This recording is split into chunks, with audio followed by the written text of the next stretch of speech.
Everybody, welcome to Tuesday. It's Jim, it's Amedeus, and just some hangover bits from Super Bowl Sunday as we take a look at what's going on today, which is a pretty good uh, card for the Champions League. There's some big games going on there. Amadeus, how you doing, my friend? Oh, I'm good, Jim. Yeah, obviously, the story of the weekend was the Chiefs winning the Super Bowl, but Hmm. yeah, there's as you said, there's a big Champions League slate today. A lot of people are turning their focus to college basketball now Hmm. as we come down the final stretch there. So yeah, football season might be over, but there's plenty of action still going on. Right, and then you got you've got the NBA All Stars weekend. And you and I both just love All Star weekends with a passion. Um, Yeah, the highlight might actually be the 3-point contest yeah, with it might well be. yeah. Um, and then we've got. I mean, from my standpoint, I'm excited because pitchers and catchers are showing up at the, in Florida and Arizona. So that's good. So we got Yeah, that you're gonna going. be happy, Jim. I already saw the first total on Otani's home runs this year. It's set Oh, at what is it? 39 and a half. So Whoa! They yeah, do know he's playing at Dodger Stadium, right? yeah. Well, Otani, I think because people are optimistic because I guess Otani came out a Yeah. few days ago and was like, I think I'll be ready to go for the start of the season. So Let me caution you all about something. Okay, you better pray that Otani plays a lot of day games at Dodger Stadium. They have that that marine mist that comes off the bay. Now, it's not as bad at Dodger Stadium because Dodger Stadium's about 15 miles from the ocean, maybe 12 miles from the ocean. But it's not like San Francisco where literally the fog can roll in while you're watching a game. But I would, I don't know, 39 is a lot of home runs. Now, obviously, he'll play games in San Francisco and San Diego, so he's got that marine layer there on the games there. Then he gets to play at the launch pad in Phoenix. But that's a lot of home runs, don't you think? oh, definitely. But Oh, could he I, do it? Absolutely, but man, that's a lot. yeah, definitely. We'll see because obviously he only has to worry about hitting this year, so Right? Yeah. you don't have to worry about him maybe picking up Hmm. an injury pitching. He's Hmm. already he's already injured from pitching, but yeah, I'm with you. I mean, I think obviously the books are very sharp, and there's a reason they picked that number because it's Yep. right 40 is right at that mark where he could do it, could be right under at like 37 or something. Well, he's the kind of guy who could be a 40-40 guy in steals and home runs. As you say, he doesn't have to worry about pitching. Yeah, definitely. So we'll see. We'll see the kind of impact he's going to have on this team. I'm very interested to see how he's going to affect the I Dodgers. saw a clip the other day on KTLA Channel 5 in Los Angeles where Otani was shagging flies in out the Dodgers are already in training because they're going to be going to Korea to play a series, so they're already in camp, and so Is you know that an exhibition or is that yeah, they've got I forget who they're playing. I should have looked that up. I'll find it. But the Dodgers are playing, I think, San Diego. San Diego okay? and the Dodgers, or uh, I know it's somebody in their division. It's either San Diego, maybe it's Phoenix. The Should have Arizona went with Diamondbacks. Japan there just because Yeah, that would Otani have. and Darvish. I mean, Yeah, it makes a little more sense than Korea. well, it would have been good. Yeah, but somebody booked them somewhere else. Uh, they didn't have Taylor Swift's booking agent. So Clearly. anyway, clearly, yeah. So they're getting over there, but I'm pretty sure that I saw that Dave Roberts kind of walked out of the clubhouse and saw Otani shagging flies in the outfield and said, gave him the old "come on back here, buddy." You're not playing the outfield, okay? Let's just stop that right here, right now. You know, He's trying to show his worth. He's like, right? Yeah, it's like I can play a position. Get me out there. right. Except for the part where you're not supposed to throw. Okay, so don't throw the ball. Yeah, that's the thing, right? Right. That would be the thing. And somebody was saying, "Well, he can play first base." I'm like, why? Why would you? Why? Yeah, No. he Yeah, you're gonna could take. until you need him to throw it on maybe Did, like see well, he a can play double first play base, that but what do gets you? Right. What are you gonna do with Freddie Freeman? I mean, hello. yeah. You got your lifetime 300 plus hitter, taking the day off so Ohtani can play first base. That's not makes no sense. Love how eager he is to get out there and play, but yeah, Otani, just calm it down a bit. Stick Chill, to boy. DH this year. Put that number 17 jersey on and just sit there and wait till they pitch to you. We get it. You're talented. You can play a ton of positions. It doesn't mean you have to. Right. No, it's like this is like consider this a year off for you. Only Well, I mean, just take it. The Dodgers have an all-star team. We're going to put Freddie Freeman on the bench and let Ohtani take shag, balls at first. No. That's not going to happen. I can even see him going back to the coach and being like, "You got me for the next 10 years. You might need me out there at some point in the next decade. Just getting warmed up." Dave's going to go, "No, we don't. We don't need you. We'll go out and buy someone if that's the case." We got Mookie Betts. He plays 4 positions. Leave him. We'll figure it out. So yeah, there's got that going on. Let me throw some stuff out here. A lot of people were saying that this was a very good Super Bowl game. It was not. Okay, it was a good final quarter. It was a final quarter was decent, and in overtime that was good. And other than that, one other thing that I want to throw out, get your opinion on. Well, it didn't matter whether the 49ers took, on the coin flip for the overtime. It didn't matter if they took the, deferred or not, because if Kansas City went down and scored a touchdown, they'd had to go score a touchdown anyway. And for those of you who forgot, the field goal that they kicked to go ahead, they were inside the 10-yard line for 2 plays. So, they had their opportunities to score a touchdown, and they didn't. They kicked the field goal. Kansas City. So it's, at the end of the day, it wasn't Shanahan. It wasn't the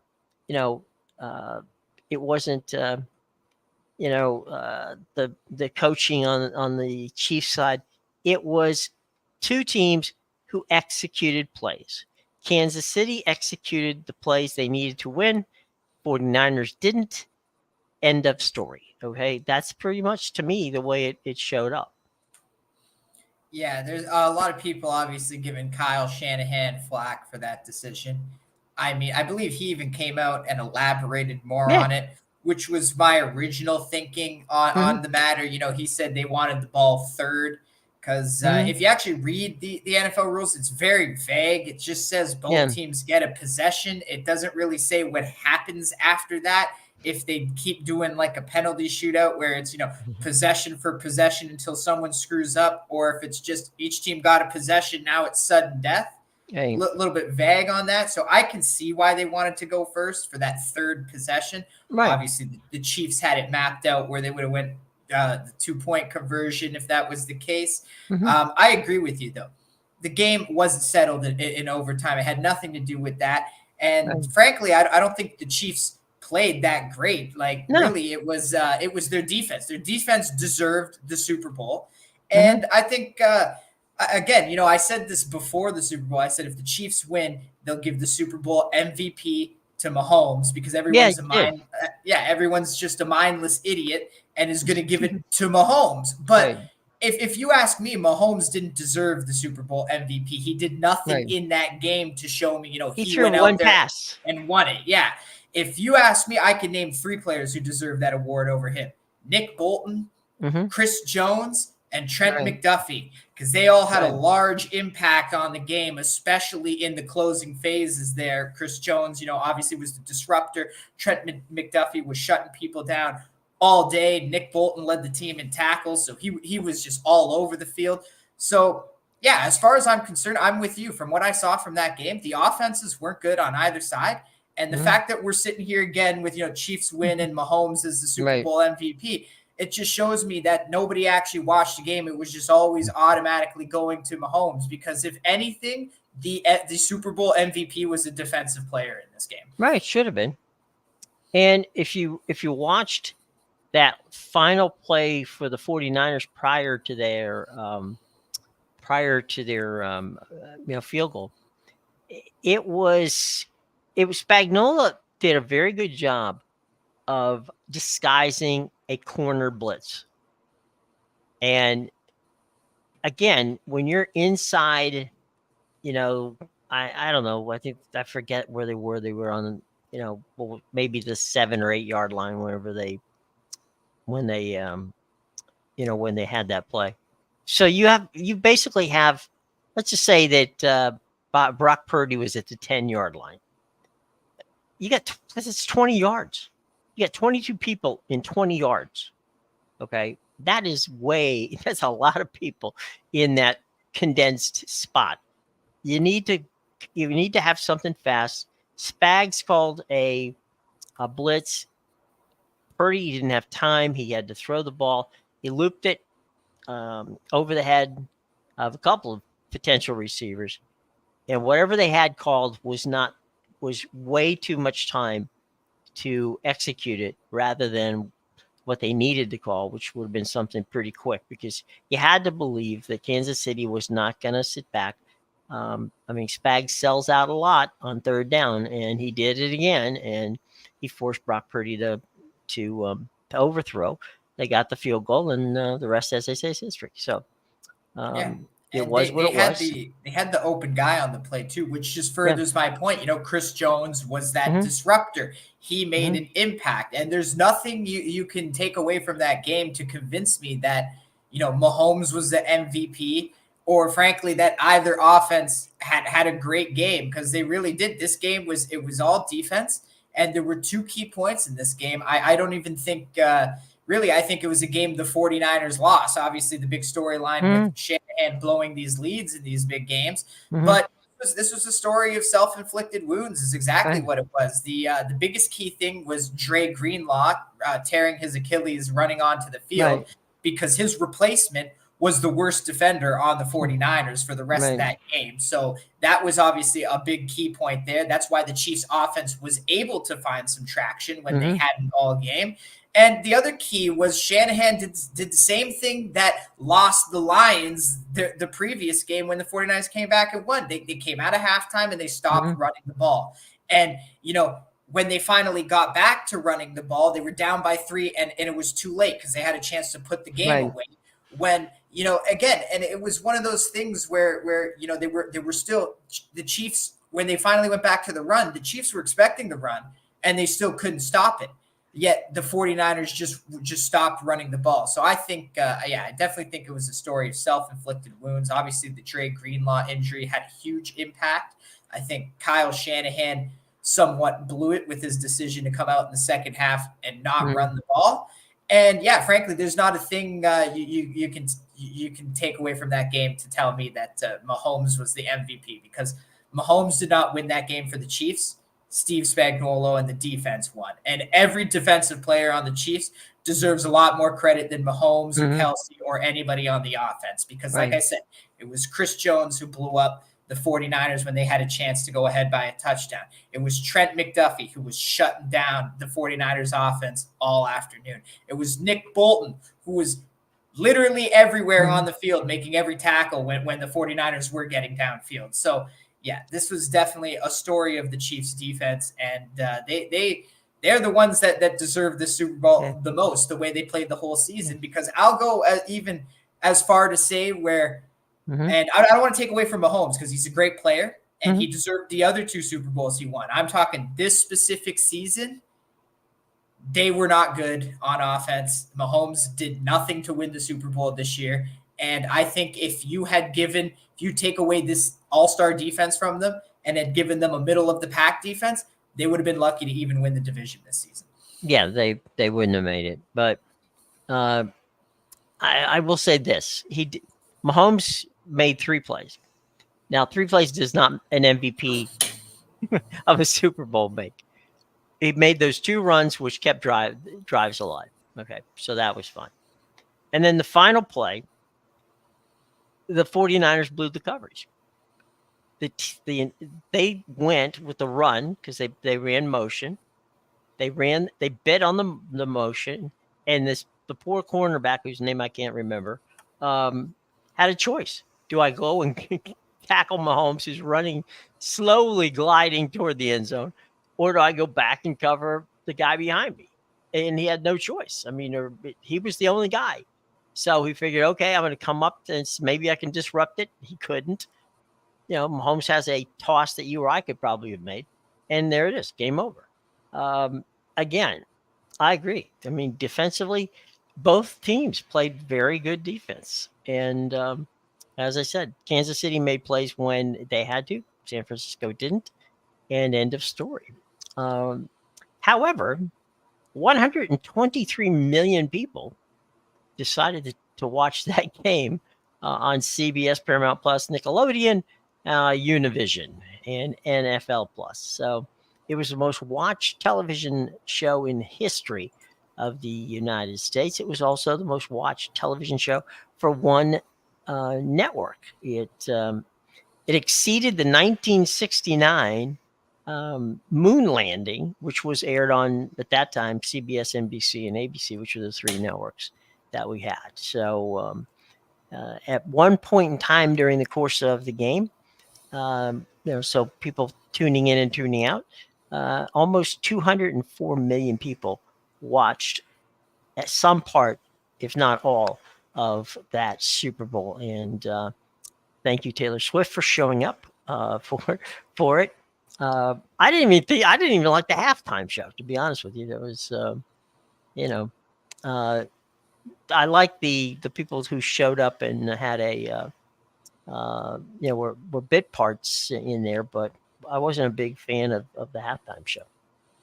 Yeah, I don't think anybody was a fan of the halftime show, Jim. That was definitely one of the worst halftime shows. I thought the audio was terrible to start with. So I don't know who did the audio check in the morning, but they didn't work in the afternoon. Yeah, they did not do that correct. Something happened from morning to afternoon there, but yeah, I mean, you said all those astronomical numbers, and yet it somehow still doesn't surprise me. Obviously, we knew, the impact Taylor Swift has had on the league this season. And the NFL, they got exactly what they wanted. The Taylor Swift conspiracy came through. Sean McManus got his, his first ever double overtime there. So, now you actually, if you remember this, on Thursday, you said you wouldn't be surprised if they did double overtime. No, it wouldn't have shocked me, because obviously Sean McManus alluded to it as a joke, but between I know he was trying to be funny, but between that joke and the Taylor Swift conspiracy, the NFL is starting to look a lot more like the WWE, and I can't really tell the difference anymore between Roger Goodell and Gianni Infantino, and that's all I'm going to say on the matter. Okay, well, I think that puts a button on the on this year's Super Bowl. Does it surprise you that the early lines for next year have Kansas City and San Francisco right in the 1 and 2 slots? Yeah, I think it's a bit of a slap in the face to the Niners that they're the favorite to win the Super Bowl, because they were, if you ask me, they were the better team in this Super Bowl. Obviously, just a few bad coaching decisions and the Chiefs defense, but we'll see. There's a lot. What I find more interesting than that, Jim, is the fact that the Chargers are plus 2,800 and not even in the top 10 to win the Super Bowl, when a lot of people had them this year and it's funny to me just because a lot of, good handicappers I respect Mhm. had them to win the Super Bowl this year. Mhm. And obviously they had an unfortunate season is what I Sure. would say. There's really no other way to put that. But virtually this is the same team next year with a much better head coach. And they're not even like a threat, maybe because the Chiefs are in that division. But like I said, you take that Chiefs defense away and give them a crappier defense. This isn't a great Chiefs team. So Well, Jim Harbaugh is, I don't know what you have to do to prove how good a coach you are. When you win at Stanford, you win, at San Francisco, you win at Michigan, and now you come back and you got Justin Herbert as your quarterback. I like all of that. I do like what they're going there, and they can, let them, let them, let them fade the Chargers all they want to. I like the Chargers in that division next year. yeah, I like the value in the plus 2,800 because, like I said, a lot of people had them to do well and win the Super Mhm. Bowl this year. It was an unfortunate year. Like I said, they weren't a bad team. They They just got guys hurt. unfortunate injuries. Herbert keeps breaking his hands. At this point, Harbaugh's going to go tell him to get steel hand replacement, every bone in his Right. hands, right? Just go replace your hands with steel. Right. But yeah, I mean, as long as Herbert stays healthy this year, absolutely. I think this is. I thought they were a dangerous team this year. I didn't think they were a Super Bowl team, but now they have the head coach in Mhm. place, and I definitely think there's going to be some value on the Chargers next Well, year. I honestly think that's the only place Jim wanted to go. I mean, I Yeah. don't think he wanted to go anywhere else but the Chargers. And I think that he looked at that roster and he said to himself, you know what? I can win with this team. I can win with this team. And I'll tell you right now, Andy's probably looking over at that team going, oh, crap. He goes, this is not what I want. And I'll tell you what, Sean Payton, the rest of those guys, those coaches in that division, that's a heck of a division from top to bottom. It's going to be fun because they are going to get challenged by the Chargers. The Chargers are not going to be, our little sisters of the poor. They're going to come out there and they're going to smack you in the mouth, and they'll be good on defense. I mean, that is a Jim Harbaugh. He was a quarterback, but Jim Harbaugh's teams play defense and they play fundamentals. And the one thing Jim Harbaugh's teams don't do is beat themselves. So that They will have be the pieces to be great on defense. It's boggling that they were so bad under a defensive coach, Brandon Staley. It's just it makes absolutely no sense. But I totally agree with you. And all I gotta say is, you've won 3 in the last 5 years, back to back now. You had your chance to retire, Andy. You had your chance, okay? So don't just if it's a rough patch the next few years until you retool that offense, you had your chance to retire because Spags is going to be carrying you the next 3 years, the way I see it. That's a young defense too, so that probably helps. Definitely helps. Yeah, we will see. Fun little thing over the weekend. The draft is coming up, as you and I know, and Merrill Hodge, who I worked with for quite a while, former Pittsburgh Steelers running back, who now is a draft maven, said, and I quote, anyone who thinks that Caleb Williams is Patrick Mahomes is insane. He is not the best quarterback in the college football draft. He's not the second best. He's not the third best. He's not even the fifth best quarterback in the NFL draft. I wouldn't take him. He goes, if Chicago takes him and trades Justin Fields, they will rue the day they did it. So thus says Mr. Hodge on our buddy Caleb Williams. I agree with that. Finally, somebody's speaking the truth on this kid. Look, we've compared him many times. Right. We think, I don't know. Actually, I won't speak for Jim on this. I know you partially agreed with me, but I personally think he's the next Josh Rosen. I don't know that he's that, but I know he's not. He's not going to be.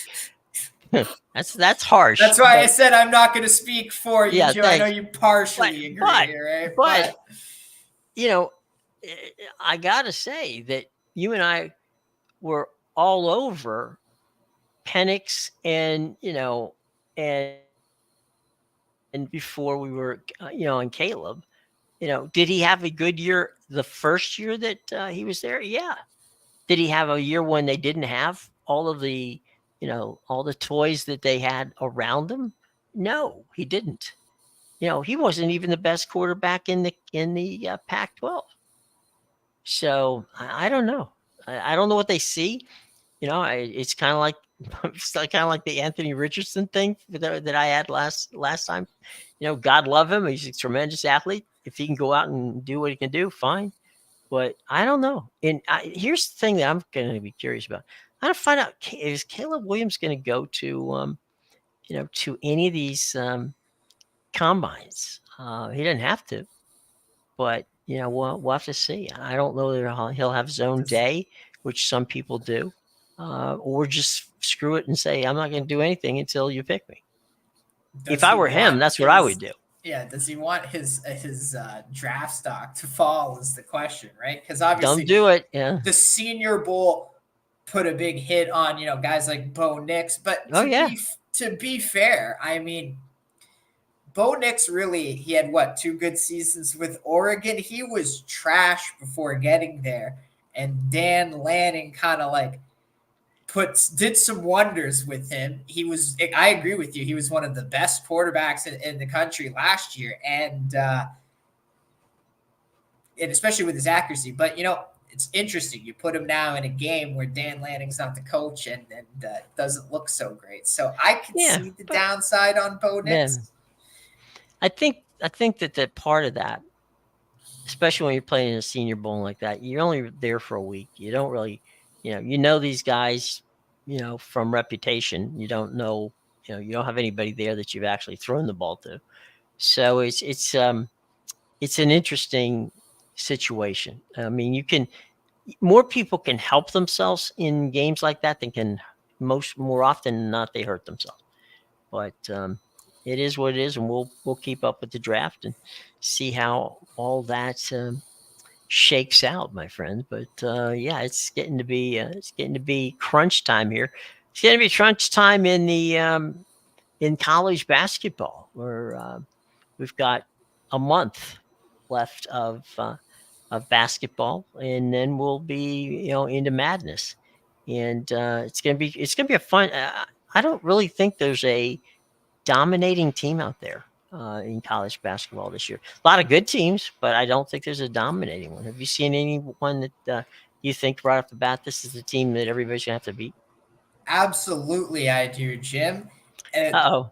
And it's the same one that won last year, And we talked about how they were getting disrespected in the pre-pool.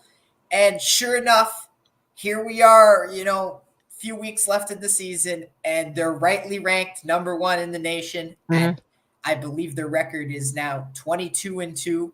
They're 12-1 in the conference, which is pretty damn impressive considering the Big East. I mean, the Big East is no Big 12 this year, but it's definitely got some strong teams in there. Yeah, and they're winning games on the road in this conference too. So that's the big thing. I think UConn is the team to beat, but I do think Purdue could give them a run for their money just because, Purdue's a weird kind of team. Yeah, they've struggled with Northwestern twice this year. But boy, can they get up when they want to. They got swept by Indiana last year, and they got up for those 2 games this year. They got kicked out in the first round of the NCAA tournament next year. And you know what? I'm scared to see what they're going to do to that 16 seed this year because they're going to annihilate them and make sure that doesn't happen again. So definitely it's weird. This Purdue team, I don't know if they're as good as UConn. I would love to see them play UConn, but, man, they can get up when they want to this season. Playing with Purdue, Purdue's very physical, and I think that bodes well when you go into the tournament. UConn plays like the old style UConn. Remember the old UConn teams that had the great guard play, and just they would beat you down to just basically you couldn't tell where the ball was going to go. I mean, one night they're going to beat you on 3-pointers, the next night they beat you on the boards, and you're like, okay, I can't stop this. Okay. The night we play them on the boards, we dominate them, but they beat us, from long distance. So you know, they're definitely an interesting team, but uh, there's Arizona's got a pretty decent team out there. You know, this time there's a few teams out there that we're going to see how they play and how it works out. But it's gonna be fun. Well, It's gonna be a fun season. South Carolina's one that's gone under the Yeah, radar, if you want to call it that. This is, I think, their first week being ranked in the polls, and they lead the SEC at their, I think they're 21-3 this year, yeah. and they're something like 10-2 in the conference, leading the SEC, and this is their first week getting ranked. So, you know, people, it took basically to the end of the season to buy into this team. I know they play Auburn tomorrow in a pretty big game, so that'll be interesting. But yeah, who would have thought right now the top three in the SEC are South Carolina, Auburn, and Alabama? So that's definitely you know, a group of three that normally isn't there. Yeah, and Alabama was great last year, but they did lose, you know, one of their best players to the NBA. I will tell you, and I'm showing my ignorance here. Somebody the other day said to me, "Well, you know, have you seen how good South Carolina is?" I said, "Of course, South Carolina is always good." And they go, "No, hell no, they're not always good." I said, "You know what? They've been in the Final Four, you know, in the last 5 or 6 years. It's not the women's team. I'm talking about the men's team." I'm like, "What? The men's team's good?" I know when when you did say that South happen? Carolina, you automatically think of women because obviously, Right. I'm thinking, you know, been the best in the country for so long. Yeah, what surprised you? I'm surprised about that. No, I mean, yeah, it's the same way when you say Iowa is so great. You're Right. like, oh yeah, Caitlin Clark, obviously. Come on, give me a break. We're not talking about not the men's team. No, and the guy says, "No, I'm talking about the men's team." I'm like, "What? When did that happen?" Yeah, you know, exactly. That's what I mean, man. This team has gone under the radar. Snuck up on us. And they win games on the road too. So that's something I always look for, right? Like teams that can win on the road in these tough conference environments. That I think goes a long way for sure. Auburn's had their years. You know, they've had years when they played pretty decent basketball. Alabama's had pretty decent years recently. As the football team is declining, the basketball team is getting better. Coach DeBoer's out there going, anybody want to play for me? So yeah, I saw Nick Saban out at the Super Bowl. I don't know what he was doing out there, but he's kind of slumming it, I guess. But didn't he agree to do some kind of event this year? Oh, I'm sure. You know, there are a lot of guys who got paid to go out there and be spokespeople for for a number of different things. So no, he's playing in the event. I forget what it is. It might be a golf. A golf tournament. Okay, maybe or it might have been, I don't know, maybe pickleball or some other one of these sports. I don't know. Maybe they got him to agree to do something later in the season. It's got to be golf. It's not. They're not. He's not going to play pickleball. Yeah, you would think, right? Yeah, I'm not. You know, I'm seeing him play golf. I've never seen him play pickleball. So we'll see. Maybe I don't know. Maybe he will. You never know. Doing something for charity. But yeah, that was pretty wild. I don't know if you saw this, but the waste management tournament every year out in Phoenix is kind of like it's kind of like Caddyshack. Okay, it's always on Super Bowl weekend. They always sell more beer than probably there are people at the actual tournament. Not this year. And this year things got way out of hand. Oh man, they were throwing beer cans at the at some of the players. Some of the players were picking them up and throwing them back. It was like it got pretty. Sand Angels in the bunker at 16.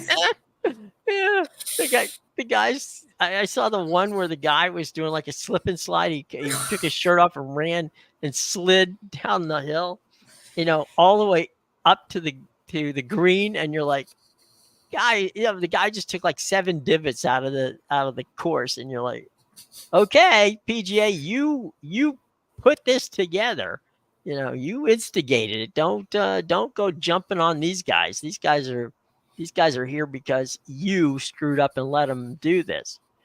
but I'm so it was glad you wild. brought the waste management tournament up because yeah, it like I understand it's been Mhm. dubbed, the fans Right. tournament the last 2 years, and it's been great. The players love it because it's more like playing in a basketball stadium Well, or, you get a or crowd. exactly right, and you get some characters and personalities. But I was meaning to ask you, Jim, what the hell happened this year? I didn't watch it, but I was getting all the notifications from Barstool and things like that. I was seeing all the I videos of just pouring beer, and some people weren't even drinking it, just pouring it Oh on no, I didn't care. themselves. Uh, I I always I'm okay. I'm a golfaholic. I will turn on and watch tournaments that mean nothing. Um, and I know you and a lot of us who do this for a living. I really don't need a 7-hour pregame show. I swear to God, I really really don't need it. So of course, the waste management. You're gonna watch that. It's the final, right? It's the final day. And they had some weather there, which wasn't good, um, but didn't seem to didn't seem to cause the fans any problems, and they just let loose. And I will tell you, the broadcasters, they didn't know what to say. I mean, now what if you've never been out to that course, the TPC at Phoenix? The course is built. The TPC courses are built like what they call stadium courses. So you're the green and the whole area is like down, and then up above is like a platform of ground where you can stand. So you're kind of like looking down at it. So they're built so that you can stand and view, you know, have a nice view of what's going on. Waste Management built up some grandstands on the 16th and 17th. They didn't do it on the 18th, but they did it on the 16th and 17th. That hold about 5 or 6 thousand people. Okay, so that's a lot of people as you go into. If you're the golfer going into the 16th and 17th from the fairway into the greens, and it must have looked like Animal House going in there. I mean, when you're driving the ball and there's beer going in 17 different directions, and there's like I know one, I don't know where they got it, but somebody had what looked like a plastic cooler of some sort. And they're like dumping the cooler of beer on top of friends or throwing ice at each other. I mean, it got totally out of hand. And I mean, and you can't, you know, these tournaments always have these really nice, normally older folks who are stand there and they hold up the little sign that says, shh, basically shut up, so the guy can putt. And the players were screaming at the fans because they're going, "Quit yelling when I'm doing my back." I'm when I've got my when you're coming to putt, they're screaming, "Miss, miss, miss, miss, miss, miss, miss," or make it, make it, make it, make it, and they're just driving the players crazy. But again, you know, this is what they wanted. This is what they want. The players said, we love this tournament. We love the fact that the fans get involved. It's the only time we really get to interact with these people. Well, okay, fine. You got to interact with them. How'd you like that? Okay. It's like, because they couldn't stop them from doing whatever they wanted to. Now, obviously no one got hurt, that we know of. But Just the fans. the fans are going nuts, and what are you going to do? Just the fans were getting hurt with their Right. slip and slide. That part, yeah, I can't say what happened in that case, but the golfers didn't. This is what they wanted. That's the thing. But I agree. This year it went a little too far. Got a little out of hand. And it's funny. You say the commentators didn't know what to say. Hell, from the videos I've seen, the security didn't even know what to do. No. When you had the guy jump in the bunker making sand angels, he wasn't like a streaker or running to attack anybody. So they were kind of just like, I guess let him let him build his Let him sand do it. And castle it's and like, leave. Like, what is the? And then he was even given like, and walks right. off. Like, and no one's going after him. I was dying because obviously, the Super Bowl had those two streakers, and Right. it's always my favorite part, just watching the streakers get decked by security or the one Or a player, the one right. linebacker who decides Right. I'm going to help security out Yeah, here. I've had enough of this. Yeah. But they didn't even know what to do in golf. It's obvious No. they've never had a situation like this before. They were literally like, do I tackle him? What do I escort him out of here? Do I give him another beer and tell him to do another round? What do we do? I know that I forget who was doing the commentary on the 16th, but he said when the guy got up and left, he goes, isn't anybody going to rake that? Right. And I'm thinking that's what you're concerned about, raking the bunker. Seriously, there's I don't know, when he got up, I don't know if you saw it, but when he got up and walked off, his back was caked with sand. So they could rake for a couple of days, and there's the sand that was supposed to be there, it's not there anymore. So yeah, I mean, you're right. I mean, they didn't know what to do because it's never been done before, and none of it was really malicious. It was just, I think that's the problem. Drunk idiots, right? Yeah, no one was attacking the players. Just I want to go make a sand angel. Yeah, what the heck, I'm just gonna go and jump in the trap. It's like, okay. Let me do a cannonball in the river before the green. Yeah, right. Kablooey. So yeah, it was interesting. I'm pretty sure that this week, I think, is this week the Riviera? Genesis. It's the Tiger Woods one, the one that. All right, that's the Genesis. Okay, that's the Riviera. I guarantee you, there will not be any of that at Riviera. Riviera Country Club, for those who don't know, is in Beverly Hills, California. It costs about $275,000 if you can join, because they don't often open up, open it up to the public from that standpoint. As most private courses are, you need like a sponsor, and it's almost like going to a new country, basically. There is one fun fact about. There's a bunch of things about Riviera. It's a gorgeous course, but there's a fun fact about it, and that fun fact is on the 7th fairway of Riviera, this course was built in the 1930s, and one of the people that helped build it was Howard Hughes. And Howard Hughes had missed his tee time. And he rings up, he rings up Riviera and says, "Where's the foursome?" Well, they said it was a threesome now, obviously.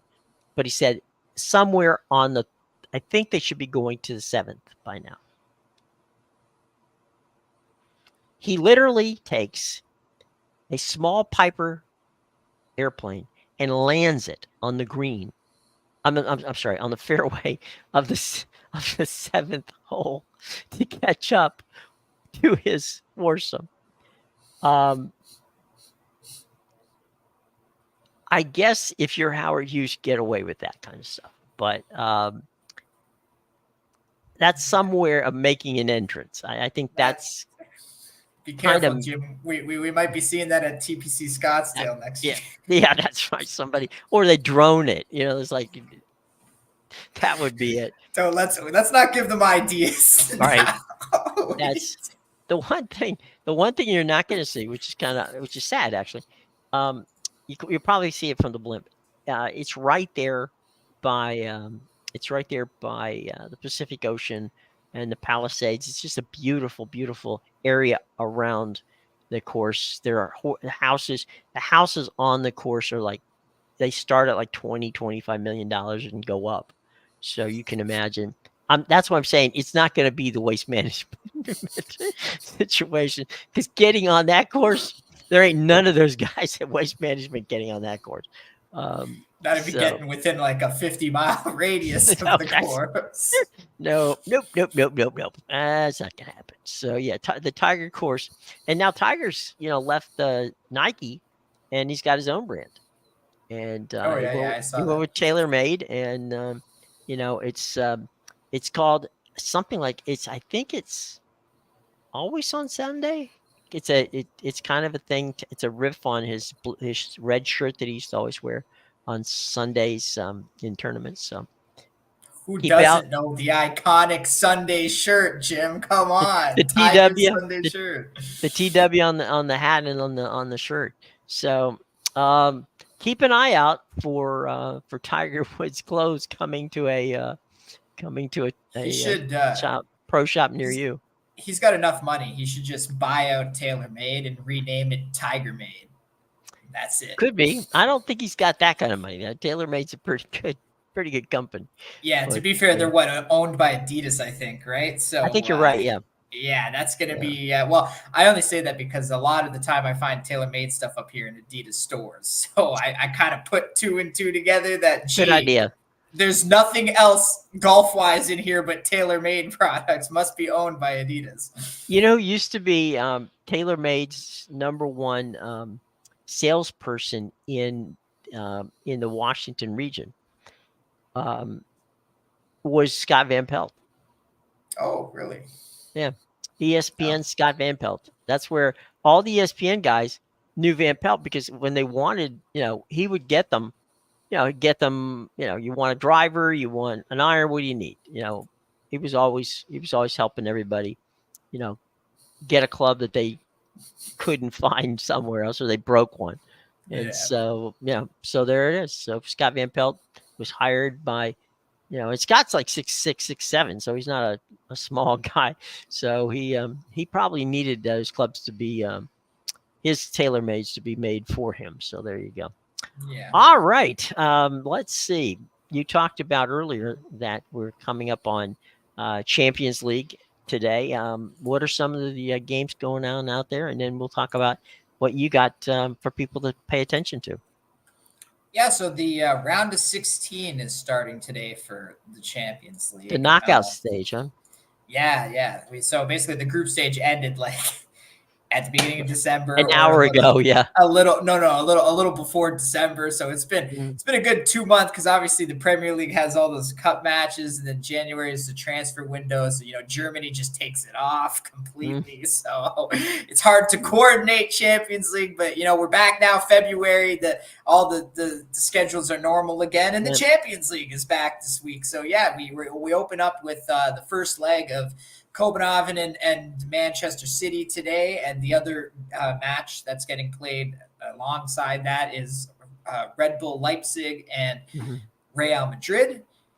Tomorrow, we have Lazio versus Bayern Munich. Ooh, that could be good. Yeah, Bayern Munich. I actually I gave out Bayern Munich as a little as a team to win this tournament. No, not in this game. Just as a strong team to win the tournament, because obviously Manchester City is the favorite, but sure, if there's gonna be another team to do, it's very hard to repeat as well, especially when they're going to be focused on the Premier League and other things.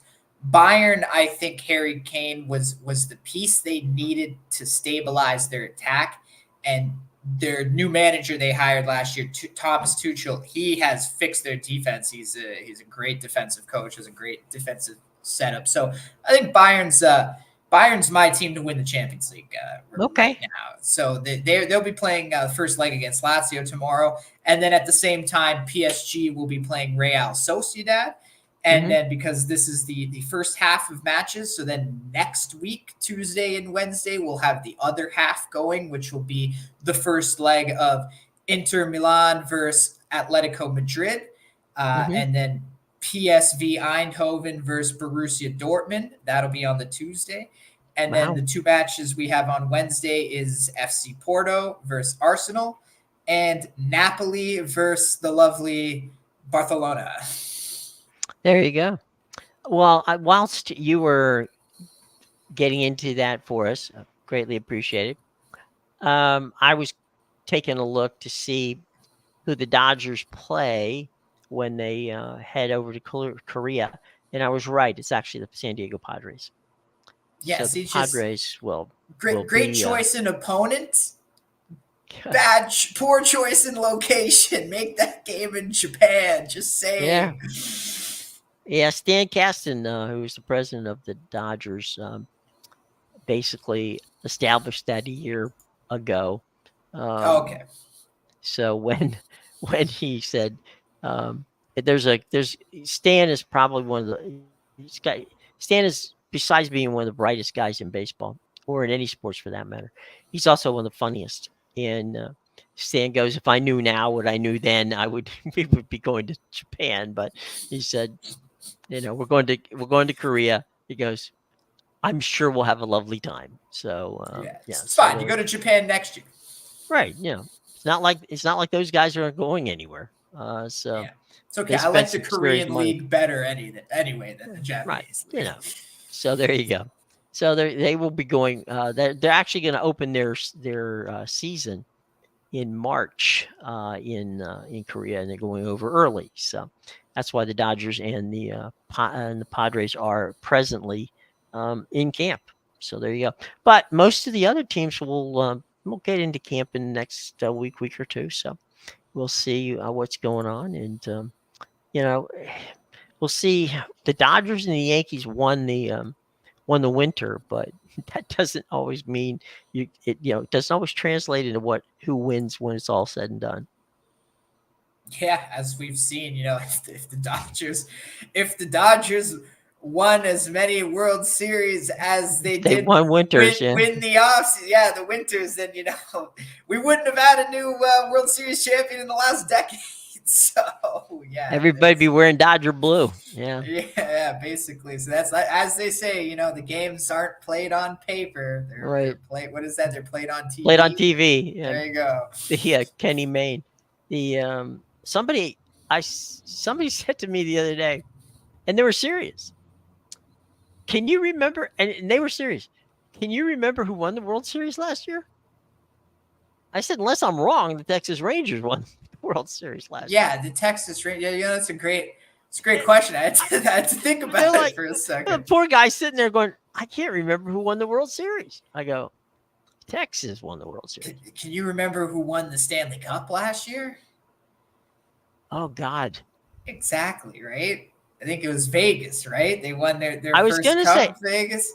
I was gonna say Vegas, but that was Who'd they to be play in the final? being honest. It would have been I would have been just I'd be like taking a dart and throwing it against the wall. Yeah, who'd they play in the Florida? final? Florida, exactly, right? And it's funny because I'll tell some people too Yeah. around me because, like I said, I don't know a lot of people that do follow hockey, believe it or not, even though we're Canadian.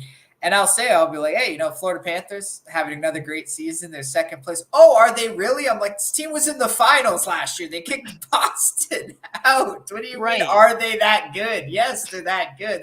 Florida's a good team. Now, look, this is what Bettman wants. All the good teams are going to be the teams in markets that have no fans. We're trying to expand the NHL, right?